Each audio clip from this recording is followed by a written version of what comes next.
This program is sponsored by Bet's Gold Coin. Join us for good food, fun, and hospitality. Bet's Gold Coin, family-friendly restaurant and sports tavern.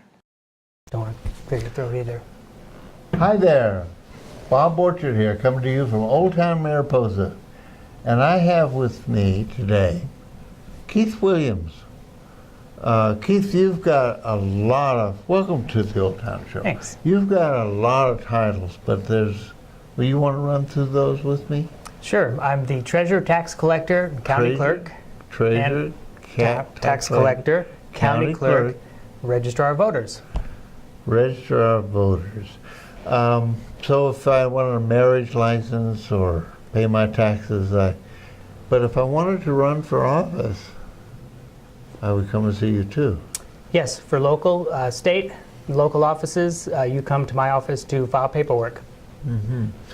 And you actually coordinate the elections themselves. This is a big year. We have a national election. We do. But presidential election. Yes, but we have a local election, and I want to get to that in a minute.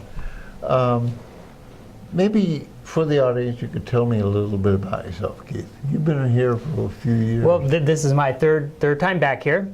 Thank you for having me.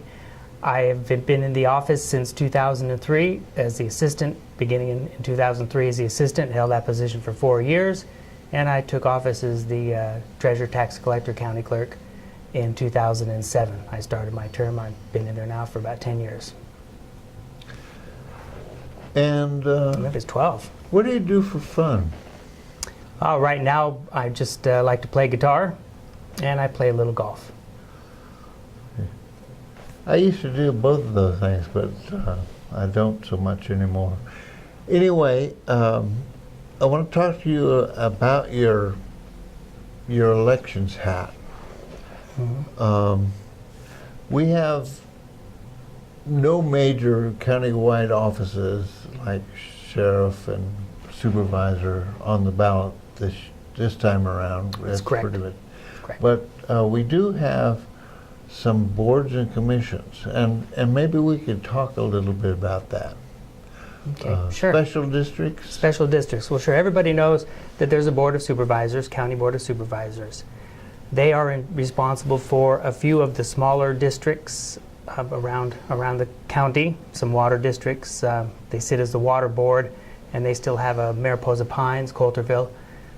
But the larger districts, MPUD, Lake Don Pedro, those are independently elected boards, 5-member boards, and they're independently elected, along with a smaller board in Yosemite Alpine over in Fish Camp.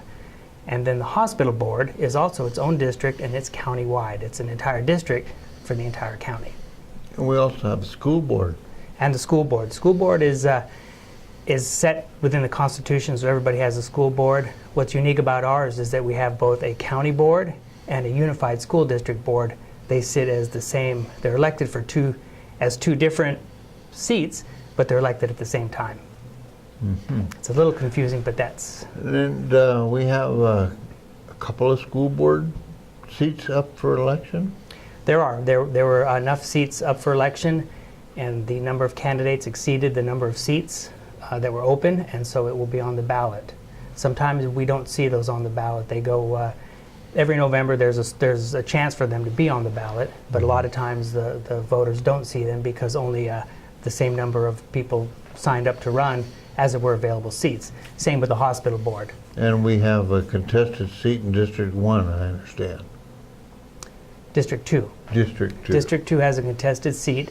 The school board is also, while it's elected at large, the school board members themselves are nominated by district. So you have to live in the district that you represent. There's 5 districts. They're the same as the supervisorial districts, but they're elected at large. So the whole county is going to be voting? For the District 2 supervisor. So that's kind of an important... We are going to be interviewing, talking with the candidates later on in the month, and we will learn something about them. And this is kind of an interesting situation because they have a local on the north side, they're Mhm. well known, but they're not that well known on the south side of the rivers. That's right. So it's part of a public service thing that we're doing with our communication group, 2MC. We also have some hospital board members. That's correct. There are a number of hospital board members that are running this year. There's a few that decided not to run, so we have some new members coming, maybe 1 or 2 incumbents. I can't quite remember the number, but I believe there's 4 or 5 individuals running for that, running for those seats, and there's a couple of seats available. So on the ballots, you'll see vote for 2 or vote for 3, depending how many seats have to be filled out of the entire list of candidates. Okay. You know,